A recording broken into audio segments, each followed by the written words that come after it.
Katanya musim penghujan adalah musim sakit. Nah, apakah benar demikian? Dan apa yang harus kita waspadai, Dok? Nah, di musim hujan ini. Sebenarnya banyak yang harus diwaspadai. Satu, terutama kalau misalnya kita habis kena hujan, terus habis itu basah gitu ya, sebaiknya memang kita segera mengeringkan diri dan mandi. Karena balik lagi, kalau misalnya tubuh kita basah gitu ya, kita memakai pakaian yang basah, itu kan tubuh otomatis akan bekerja lebih keras untuk menghangatkan tubuh, sehingga itu juga akan berpengaruh ke sistem imun kita. Itu yang pertama.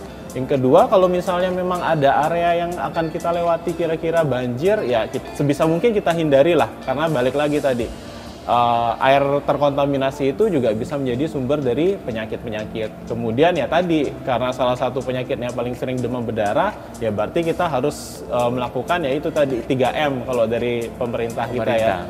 Itu kita kuras tempat-tempat pembuangan air, kemudian kalau misalnya memang ada sampah-sampah yang kira-kira bisa jadi tempat tergenang, ya itu harus segera dibuang dia kali gitu. Iya. Jadi memang faktor kebersihan juga lingkungan sangat memegang peran penting ya, di samping kebersihan kita sendiri. Dokter, ini ada fakta mitos yang beredar di masyarakat tentang musim hujan nih. Nah, katanya hujan gerimis lebih berisiko bikin sakit kepala atau pusing daripada hujan lebat. Ini fakta atau mitos nih, Dokter? Oke, kalau itu saya bilang mitos. Hoax. Kenapa? Ya? Hoax. Karena sebenarnya hampir tidak ada bedanya antara hujan gerimis dengan hujan yang lebat gitu ya. Pada prinsipnya adalah tetap terjadi perubahan cuaca. Nah, perubahan cuaca ini dan menyebabkan perubahan suhu, ujung-ujungnya itu juga yang menyebabkan seseorang itu lebih rentan untuk menderita penyakit gitu ya, untuk terkena suatu penyakit lah. Gitu. Setuju. Jadi ya sama aja sebenarnya sama ya. aja.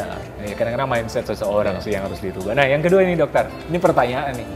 Katanya ini ya, air hujan itu bisa diminum atau enggak sih? Oke, untuk air hujan bisa diminum atau tidak, disarankan sih sebaiknya tidak. Ya, apalagi kalau misalnya air hujan yang langsung kita tampung kemudian langsung kita minum, itu sebaiknya sih tidak. Kalau misalnya kita lihat, apalagi kalau misalnya di kota besar seperti Jakarta, itu kan polusinya tinggi sekali. Jadi kemungkinan besar air hujan yang sudah sampai di darat itu juga sudah terkontaminasi dengan polusi gitu.